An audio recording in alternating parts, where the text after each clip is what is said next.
जी, जी, जी, जी। Question तो बहुत सारा ऐसा था जो आपने ऑलरेडी हल कर दिया है। तो मैं आपके स्ट्रीम में आऊँगा, अभी तो मतलब मिजाज उतना सही नहीं है। बस आपको देखकर ही आ गया, दुआ की गुजारिश है आपको। चलें, ठीक है, शुक्रिया बहुत बहुत। जी, जी, अस्सलाम वालेकुम। वालेकुम अस्सलाम।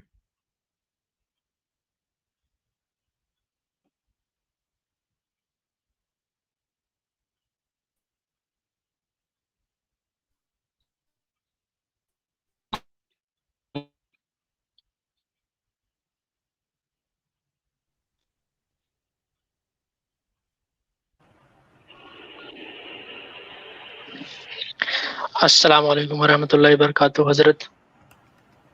वालेकुम अस्सलाम वरहमतुल्लाह। वालेकुम जी। हाँ अस्सलाम हज़रत, रहमतुल्लाह। अच्छा मेरा बहुत दिनों से म्यूट था, मैं कोशिश बात कर रहा था, सॉरी। जी जी। बहुत दिनों से जी जी हज़रत बोलिए। कोशिश कर रहा था कि आपसे बात हो जाए। ज़रा आमिर भाई से तो एक बार हो चुकी माशाअल्लाह। बस आपसे कोशिश थी कि बस एक मर्तबा हज़रत से थोड़ा सा बात हो जाती तो। जी फरमाइए। ये जो सवाल वगैरह तो कोई नहीं था हज़रत, बस अच्छा ये मैं कह रहा था, अभी शायद एक डिबेट का चैलेंज था, जैद भाई की तरफ से। भाग गया फिर से जोकर, सुना है मैंने। जी हाँ, उसका काम ही भागना है। तो जी जी मैं सर। वही कह रहा था कि बताइए, इतना इतना ज्यादा उछलता है, इतना ज्यादा अपने को वो समझता है, सामने ही नहीं आ रहा है। और इस तरीके से बात करता है, ऐसा लगता है इससे बड़ा कोई है ही नहीं इस वक्त। और सबसे ज्यादा तो उसने सड़ा तनियों को फंसा रखा है। वो तो बेचारे उसके मुरीद हो चुके हैं, सड़ा तनी। ये नया लफ्ज मैंने सुना है। तो आमिर भाई, कल मैं एक स्ट्रीम में था जी जी। और मुख्तसर वक्त के लिए गया। वहां पर एक कोई गोरा आया हुआ था। जी जी। लहजे से लग रहा था, शायद ऑस्ट्रेलियन था। तो कहने लगा, उसका माइक ऑन किया, तो माइक खोलते ही उसने कहा कि मैं 3 मरतबा जीसस बोलूंगा और तुम सबको दिल में कुछ महसूस होगा। तो उसने 3 मरतबा बोला। अब हमें क्या महसूस हो रहा था? तो मैंने उससे कहा, हमें तो महसूस हुआ नहीं भाई कुछ।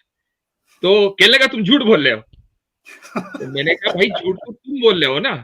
तुमने कहा हमें महसूस होगा, वो हुआ नहीं, तो झूठ कौन बोल रहा है?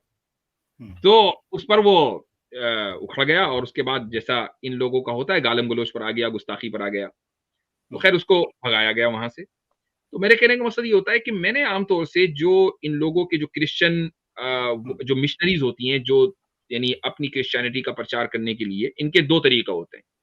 या तो ये गरीबों में जाएंगे और वहां जाकर इलाज मुआवजे के नाम पर उनको फंसा लेंगे। अफ्रीकन अफ्रीकन कंट्रीज के अंदर ऐसा ही हुआ, और इस तरीके से इन्होंने अपनी पॉपुलेशन को बढ़ा लिया। बिल्कुल। या फिर हाँ, या फिर ये करते हैं कि अगर ये लोग पढ़े लिखे मुसलमानों के पास आते हैं, तो ये आगाज ही ब्लास्फेमी से करते हैं।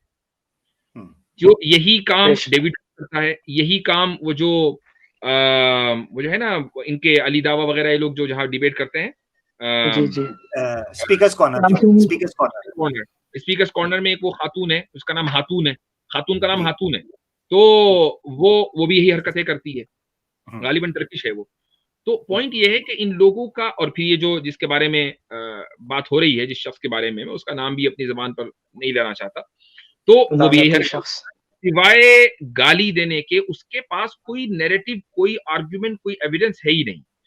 तो बहरहाल ये कि अब जैद पटेल साहब ने इत्माम हुज्जत के लिए उसको, उसका चैलेंज, और चैलेंज उसकी तरफ से किया गया था तमाम मुसलमानों को, तो जैद पटेल जी साहब जी। ने उसका चैलेंज एक्सेप्ट किया है। लेकिन अब देख लीजिए, हमें मालूम था वो भागेगा, तो वो भाग गया।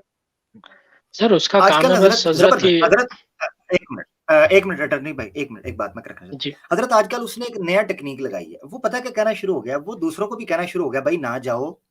ये तो वाकई, अच्छा। यानी उसको ये था कि मैं बोलता रहूंगा, चैलेंज एक्सेप्ट करो, चैलेंज एक्सेप्ट करो। हम्म। जैसे सच हम्म। वाला था, वो हम्म। शो डालता था, पोस्ट लगा लगा के बड़ी बड़ी सारे उलमा को चैलेंज देता था। जैसे ही आपने हाँ। एक्सेप्ट किया, उसकी पोस्ट आना बंद हो गई, जी उसके जी बाद नहीं आई। बिल्कुल, एकदम। ठीक है जी। जी अच्छा, जी। इसी तरह ये बंदा था, ये भी शो डालता था, इसने बकायदा पेड कंटेंट ऐड बना के, इस बंदे ने जिसका हम्म। जिक्र चल रहा है, इसने हम्म। लगाया जी मैं सारों को चैलेंज करता हूं, फलाना करता हूं, बड़ी एडिटिंग शूटिंग का। वो जब चैलेंज एक्सेप्ट हुआ, हम तो करते ही रहे थे, वो जब चैलेंज एक्सेप्ट हम्म। हुआ, वो पीछे उन्होंने घर तक उसका पीछा किया, तो साथ में मुकर गए। अब दूसरों को कह रहा होता है कि भाई उधर ना जाना, उधर ना जाओ। और उसको इश्यू पता क्या बना रहा है, हम्म। इश्यू पहले बना रहा था मुसलमान और हिंदू का।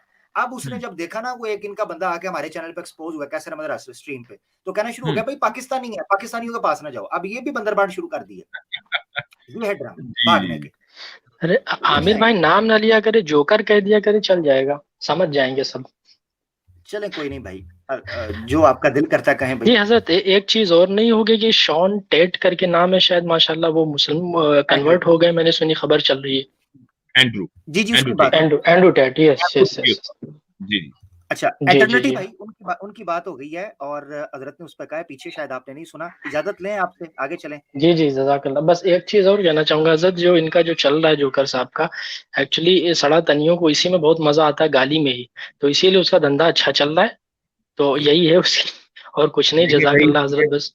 देखें कीड़े जो है ना गंदगी में पैदा होते हैं। चले भैया आगे हाँ बढ़े। हाँ हाँ, वो जबरदस्त बहुत जबरदस्त, कमल भी गंदगी में। बहुत शुक्रिया, बहुत शुक्रिया एटर्निटी ऑफ इस्लाम भाई, जजाकल्ला, आपने हमें ज्वाइन किया। और एक हमारे साथ दोस्त है मुसलमान, उनको ले लेते हैं, मारूफ अहमद साहब। जी भाई।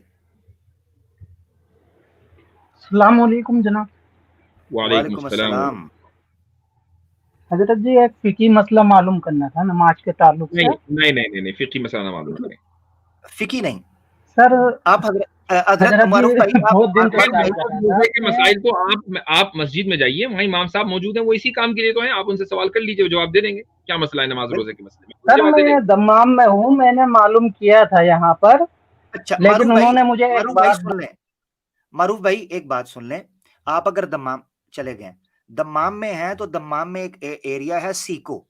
सीको के करीब पीछे एक मस्जिद है जिसको दावा वाल इरशाद कहते हैं। वहां पर इंडियन और पाकिस्तानी उलमा बैठे हैं फिकी मसाइल के लिए। अगर आप दम्माम में हैं तो आपको पता चल गया सीको एरिया कौन सा है भाई, मेरा वहीं चले जाएं, वो एक जामा मस्जिद है, वहां पर आपको मिल जाएगा। लो ठीक जी, हो तो गया। आप दम्माम होकर आए हुए हैं माशाल्लाह। जी जी, दम्माम, खोबर, बहरीन, बहुत हजरत बहुत खजल हुआ हूं मैं। अच्छा आगे चलते हैं। गोल्ड बॉय करके कोई है हमारे साथ। जी गोल्ड बॉय। जी अस्सलाम वालेकुम मुफ्ती साहब। वालेकुम वालेकुम अस्सलाम। अस्सलाम प्यारे भाई।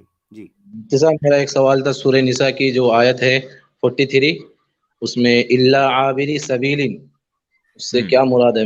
आप जरा बता दे तो मेहरबानी होगी। सूरे निसा की आयत 43, कौन सी आयत कह रहे हैं आप?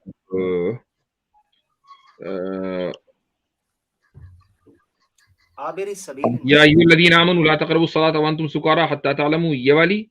अच्छा, जी हत्ता जी तअलमू वला जुनुबन इल्ला आबिरी सबीलिन हत्ता तग़तसिलू। तो यहाँ पर मुराद मुसाफिर है। जी ठीक हो गया। जी मुफ्ती साहब, शुक्रिया। बहुत शुक्रिया प्यारे भाई, जज़ाकल्लाह। वालेकुम सलाम, अल्लाह आपको जज़ाय खैर दे। अरमान भाई हमारे साथ हैं, उम्मीद है मुसलमान ही हैं। अहलन। जी जी, अस्सलाम वालेकुम सबको। वालेकुम सलाम प्यारे भाई, स्टेज छोड़ते जाइए भाई। मैं जी डायरेक्ट जी एक सवाल पूछता हूँ। जैसे मान लीजिए कोई डॉगमा की वजह से इस्लाम उसने कबूल किया है, और तो क्या वो जन्नत जाएगा, और क्या उसका ईमान है? क्या मतलब है डॉगमा की वजह से इस्लाम कबूल किया? क्या मतलब है? मतलब उसके पेरेंट्स मुसलमान थे, इसलिए वो मुसलमान है। नहीं, एक देखें, सबब मेरे पेरेंट्स मुसलमान, आपके पेरेंट्स मुसलमान, उसकी वजह से हम मुसलमान हैं, ये डॉगमा नहीं है। ये सबब तो हो सकता है। हमारा इस्लाम लाने का सबब ये है कि हम मुस्लिम फैमिली के अंदर पैदा हो गए। डॉगमा की वजह से मुसलमान रहने का मतलब ये है कि चूंकि मेरे पेरेंट्स मुसलमान हैं, तो उनका दिल रखने के लिए ठीक है, मैं भी मुसलमान हूं, वरना मुझे इस्लाम से क्या लेने देना।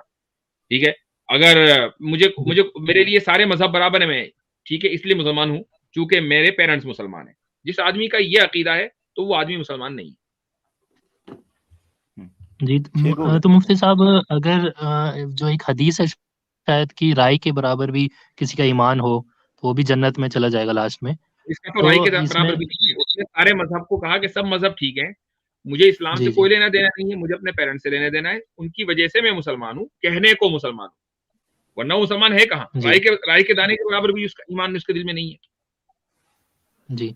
तो मुफ्ती साहब, बस एक लास्ट है कि और जो ज्यूज हैं। वैसे भी हम जी जाहिर पर हुक्म जी लगाने वाले हैं, हाँ वैसे भी हम जाहिर पर हुक्म लगाने वाले हैं। रही ये बात कि वाकई जी राई के दाने के बराबर हो सकता है कि उसके दिल में ईमान हो, तो वो अल्लाह ही जाने, वो अल्लाह ही फैसला करेगा। हमारी अच्छा नजर अरमान में भाई, अच्छा, जो अच्छा जी जी, अरमान भाई, एक बस अरमान छोटा भाई सा आपका इसी सवाल। पे रिलेटेड है, नहीं प्लीज नहीं, आमिर भाई प्लीज। इसी से रिलेटेड कर लें, अ, जरा जल्दी करें क्योंकि जी और भी लोग हैं यार। जी जी जी जी, मैं एक बोल रहा था, जैसे कोई डीएस्ट है और तो उसका राय के बराबर माना जाएगा? जो डीएस्ट है वो भगवान पे ही नहीं मानता है, एक अल्लाह पे मानता है, एक नहीं गॉड पे मानता है। नहीं? नहीं माना अच्छा, जाएगा। ठीक है। रीजन बता देते हैं मुफ्ती साहब, राई के बराबर का क्या मतलब अल्लाह पर होगा फिर? ईमान लाने का मतलब सिर्फ ये नहीं है कि अल्लाह के वजूद पर ईमान लाना। तौहीद के 4 दर्जात हैं, तौहीद ज़ात, तौहीद अफ़आल, तौहीद रुबूबियत, तौहीद उलूहियत। जब इन 4 दर्जात को कोई मानेगा तो मुवहिद है, वरना नहीं।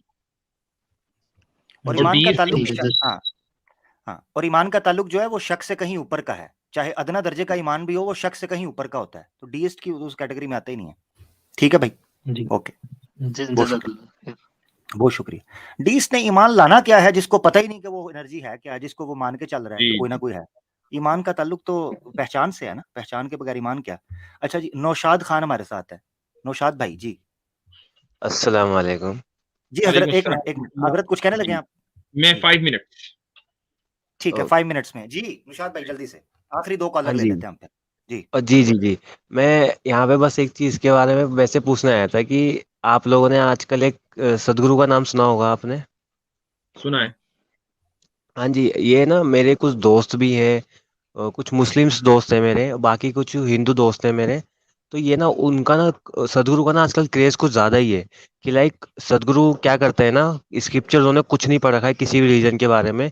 वो बस अपने ओपिनियन ऐसे पेश करते हैं कि जो आजकल के यूथ है ना, वो उनको सुन के वो हो जाते हैं, मैस्मराइज्ड हो जाते हैं कि मतलब बंदा इंग्लिश में बात कर रहा है और कुछ कुछ तो बोल ही रहा है, मतलब वो बस, नॉलेज वाली बस बात कर रहा यही होगा। वजह है, बंदा इंग्लिश में बात कर रहा है, यही वजह है जाहिलों के उससे मैस्मराइज़ होने की, और कोई दूसरी वजह हाँ, नहीं। तो मैं वही आपसे मैं बस आपको ये पूछना चाहता कि अगर ऐसा पॉसिबल हो कि आप लोग कभी आप टाइम निकाल के सदगुरु के किसी पॉइंट को लेके आप उसको मतलब कर पाएँ कि लोग समझ पाएँ कि वो जो सदगुरु बात कर रहा चलिए है कि ठीक है, वो गलत देखते हैं। बात कर रहा है। इंशाल्लाह, ओके, ठीक, हाँ, इंशाल्लाह। तो वही बहुत था शुक्रिया, बस। ठीक है, अल्लाह हाफ़िज़। बहुत अल्लाह हाफिज जी, अल्लाह हाफिज, अल्लाह हाफिज। सदगुरु का क्रेज तो एक जमाना था, मैं भी उसको बड़ा सुनता था, मगर बाद में पता चला कि वो आगे वो अंधेरे में लेके जा रहा है। यखरुजूना मिनन नूर, वो कहते हैं युखरिजूना हम मिनन नूर इला ज़ुलुमात, कि वो नूर से निकाल के गुमराहियों की तरफ लेके जाते हैं। दहिया किस्म की जो शख्स है ना, उसकी कोई बुनियाद है।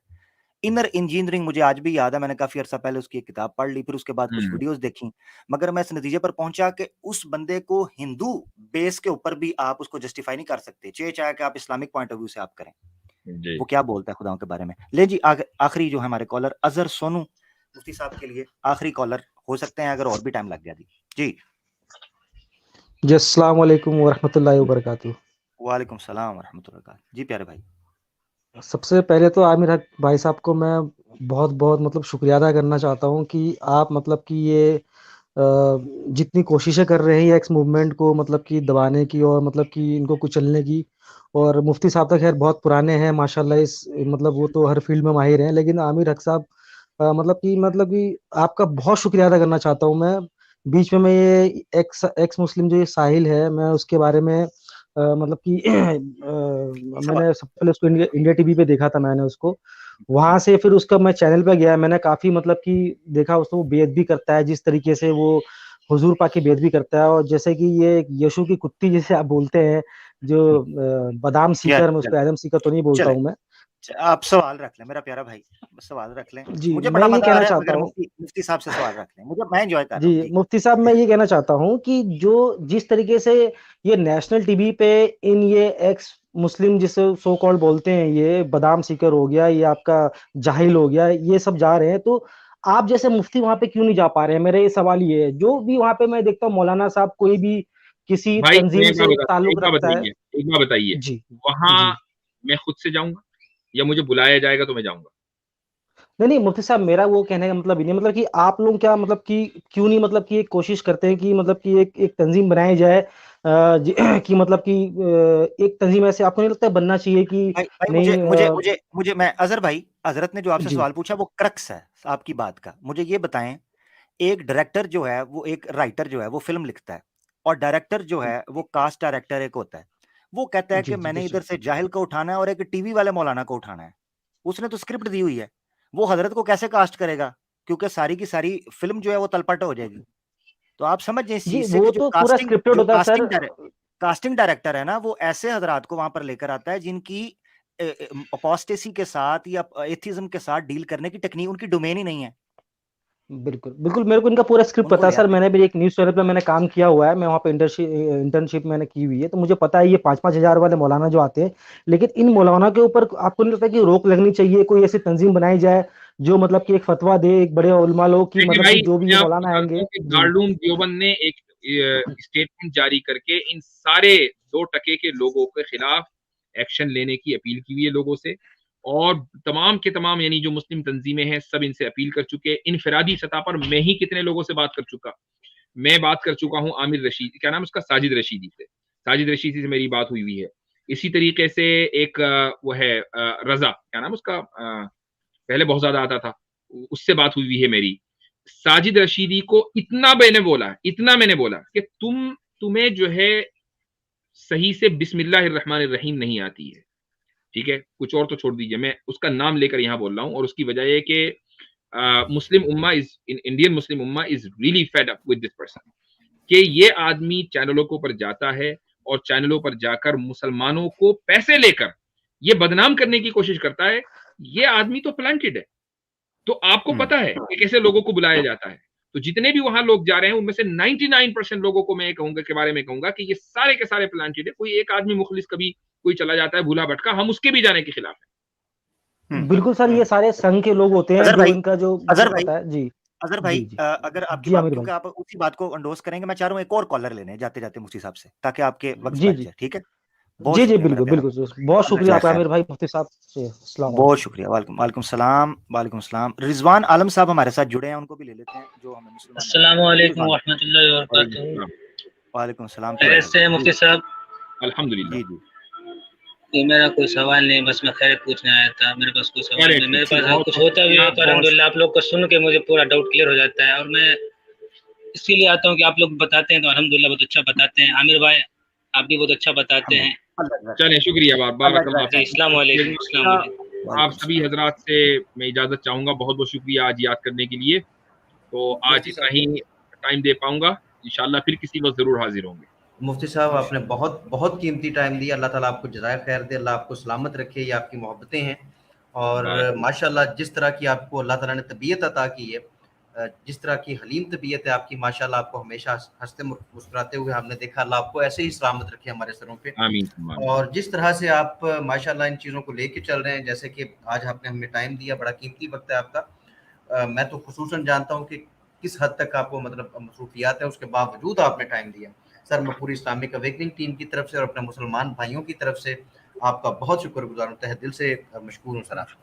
अल्लाह जज़ाकुमुल्लाह खैरन। आमिर भाई का भी बहुत बहुत शुक्रिया, जबरदस्त उन्होंने साथ दिया शुरू से लेकर अब तक, बहुत बहुत शुक्रिया, बारकल्लाह फीक। जज़ाकल्लाह अस्सलाम हज़रत, जज़ाकल्लाह। वालेकुम। आपके साथ बैठ, वालेकुम सलाम व रहमतुल्लाहि व बरकातहू। हज़रत के साथ बैठना यकीनन सीखने का ही है। अपना अली भाई, क्या प्लान है आपका? ओनली मुस्लिम्स की मैं एक चीज़ यहाँ ज़रूर कहना चाहता हूँ। जी, कुरान कुरान में आयत है, अल्लाह ताला फरमाते हैं फस्तबिकुल खैरात, नेकी के कामों में आगे बढ़ जाओ। बिल्कुल। और एक आयत है फबिज़ालिका फलियतनाफसिल मुतनाफिसून, और इन्हीं नेकी के कामों में और भलाई के कामों में और दीन के कामों में आपको एक दूसरे से बढ़ना है। तनाफुस तफाउल के वजन पे आया है, जिसका मतलब है चैलेंजिंग, दीन के काम में एक दूसरे से बढ़ना। तो मैं ये समझता हूँ कि मुझे बड़ी खुशी होती है कि इस्लामिक अवेकनिंग टीम ने उस वैक्यूम को पूरा किया जो ओनली फॉर मुस्लिम्स का एक गैप था। तो मेरे लिए इसलिए यहाँ पर हाजिरी लगाना बाइसे सादत और बाइसे फ़ख्र होता है कि अल्हम्दुलिल्लाह मुसलमानों से बात करने का यहाँ आपके पास मौका मुयस्सर आ जाता है। तो ये भी मेरी हाजिरी की एक बड़ी वजह है, हजरत के साथ साथ और आप लोगों के साथ साथ। जी, आप अमर भाई, मैं आपका भी बहुत मशकूर हूँ, जुल्फ़िकार अशरफ साहब का भी बहुत मशकूर हूँ। आपने बहुत साथ दिया, खुसूसन लो जी ड्राइवर, जितने कालर्स आपने ले लिए। ए पिया जे स्टीयरिंग, ए पई जे तुम्हारी गड्डी, मैं साइड वाली सीट पे बैठने लगा। ठीक है, और मेरा कोशिश ये थी कि जो आपका मकसद है असल के ज्यादा से ज्यादा लोगों को जी, हजरत के बिल्कुल। साथ इंटरेक्ट करवाया जा सके, वो मैंने कोशिश की है। गलती कोताही माफ, जितने नहीं, नहीं, मुसलमान हैं। मैं आपका थैंकफुल हूँ, मैं आपका शुक्रगुजार हूँ, इसीलिए मैंने ये काम आपके ही सुपुर्द कर दिया कि आप अच्छे से कर रहे हैं। मेरा इधर प्रॉब्लम आ रहा था, जिस वजह से ना ये लोगों को लेने में प्रॉब्लम हो रही थी, थोड़ा सा टाइम लग रहा था। तो आपने ये मुश्किल मेरी आसान की, अल्लाह ताला आपको जज़ाय खैर दे। और ओनली फॉर मुस्लिम में, क्योंकि आप मुफ्ती साहब तशरीफ़ ला चुके हैं, जनाब नेक्स्ट सैम भाई आप ही तशरीफ़ लाने वाले हैं नेक्स्ट वीक के लिए। आप मुसलमान भाइयों के लिए जो है वो टाइम ज़रूर निकालें, आप या सैम भाई। इंशाल्लाह, जरूर जरूर जरूर, इंशाल्लाह जरूर। जी, आज के लिए बहुत फिर शुक्रिया। अमर भाई इजाज़त लें, पब्लिक से क्या ख्याल है? जी जी, ये आप पे है सर, आप पे, जैसे आप मुनासिब समझें। मैं तो मुफ्ती साहब के साथ हूँ, आपके साथ भी। अगर कैरी ऑन करना चाहते हैं, अगर आप चाहते हैं कुछ और कॉलर जो बैक से या वो लेना चाहते हैं वो ले लें, अब ताकि वो जो पहुंच गए हैं वहां पर उनकी राय आ जाए। अगर आप खत्म करना चाहते हैं वो आप पे, नहीं, जैसे अगर जो मुनासिब हैं फिर आप हमारे साथ रहिए इनको लेके। जो आप हमारे साथ मौजूद हैं, जो मुसलमान भाई, उनसे बात करते हैं और फिर इजाज़त लेते हैं। जो मौजूद हैं उनसे बात कर लेते हैं। जी जी बिस्मिल्लाह। चलिए जी, स्टार्ट करते हैं। जी जी बिस्मिल्लाह। जुल्फकार भाई आप ही करें ना जी, मैं तो रिलैक्स हो गया। मुझे जो नजर आ रहा है आगे अपना आमिर भाई, वो है जे भाई है, अर्श टिकटॉक है, एक जे एक हिंदू जे को कर रिजवान देते और हैं, मोहम्मद तफी। जे को कर देते हैं साइड पे। हाँ ये मुस्लिम नहीं है, जे भाई को कर देते हैं साइड पे इनके लिए, और आप लोग टाइम रखिएगा। और इसके अलावा जो आप लोग अपनी तरतीब से लेना चाहते हैं आप ले लें, मुसलमान जो पीछे रह गए हैं। जी जी ये ये टिकटॉक टिकटॉक। साहब। जी अस्सलाम वालेकुम।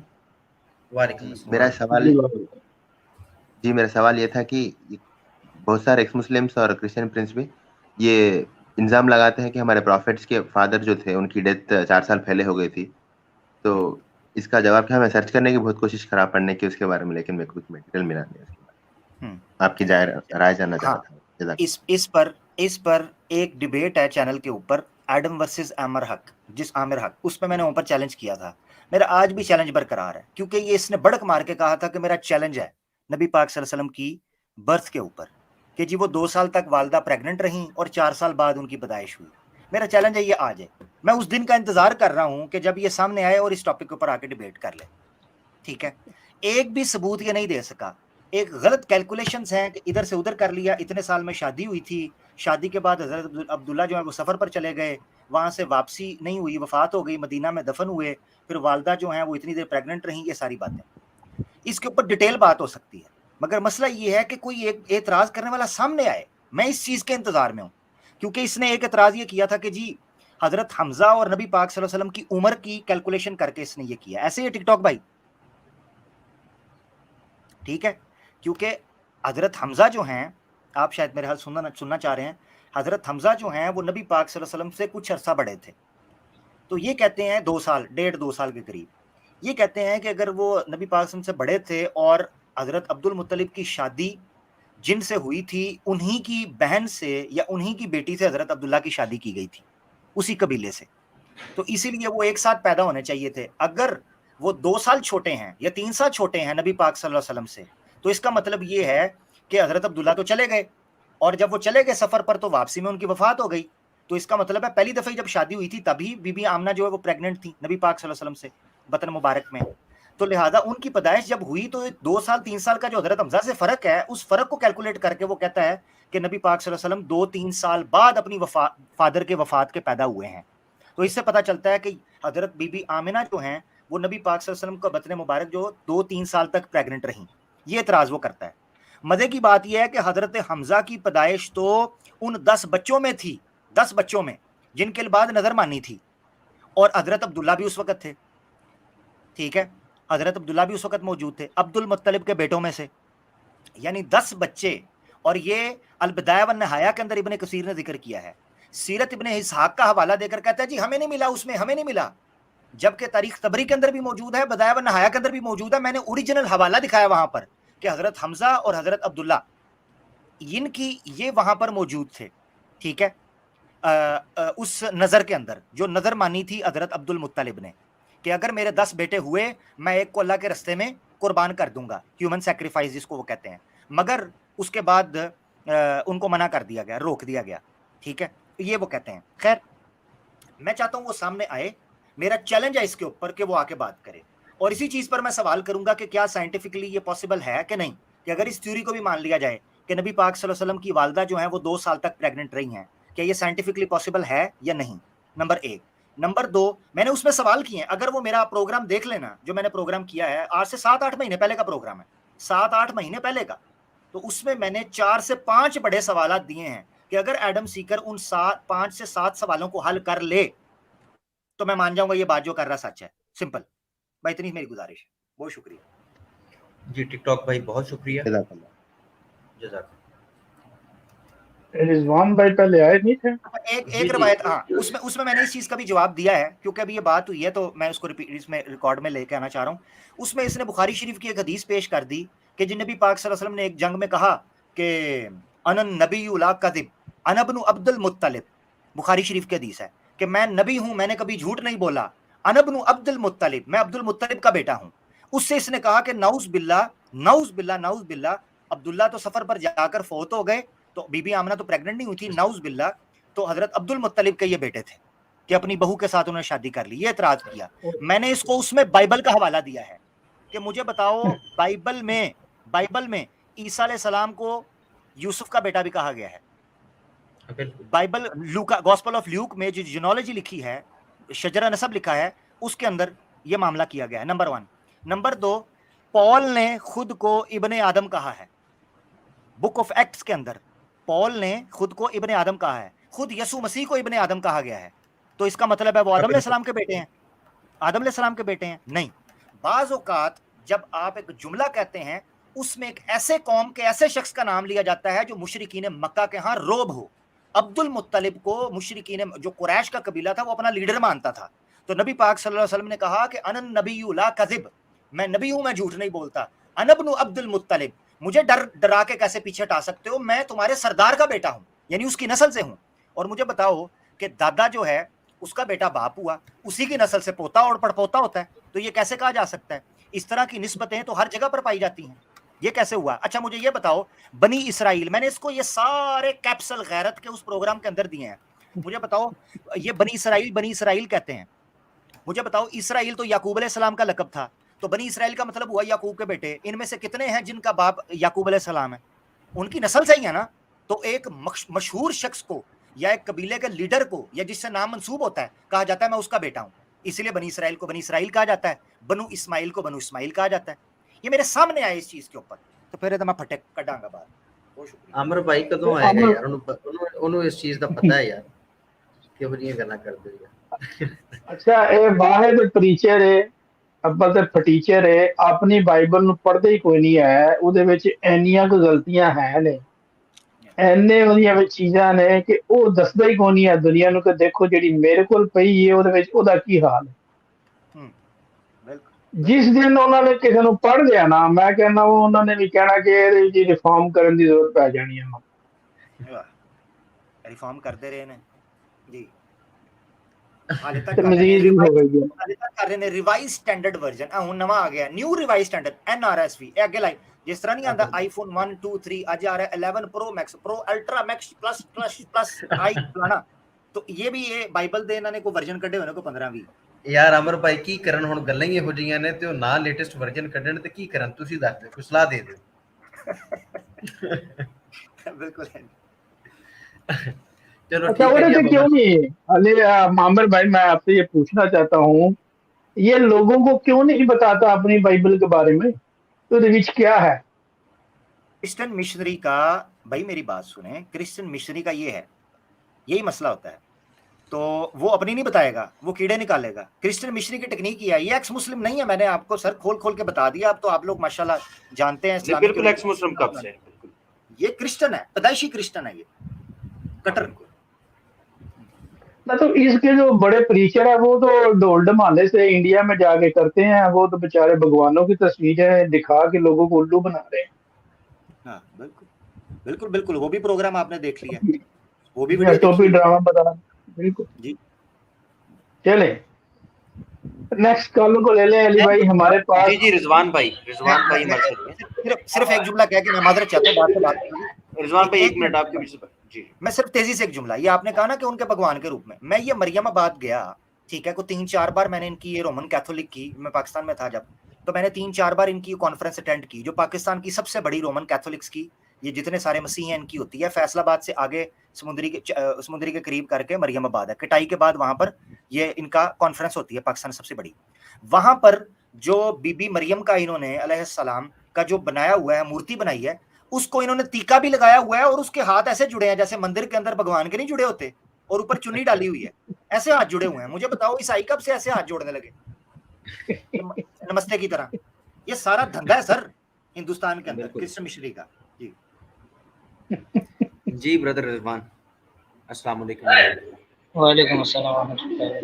आमिर भाई से बोलना था कि यार आपके पीछे से ना आवाज बहुत ज्यादा आ रही है। आवाज तो नहीं आनी चाहिए, मैं बोल रहा हूँ कि अगर कोई मैनर में एतराज़ करता है तो आदमी उसका जवाब भी देता है। आप पाकिस्तान से हैं और वो भी पाकिस्तान से है वो मलून, तो आप उसके चैनल के खिलाफ साइबर का एक्शन क्यों नहीं लेते? क्योंकि वो बार-बार गुस्ताखी करता है।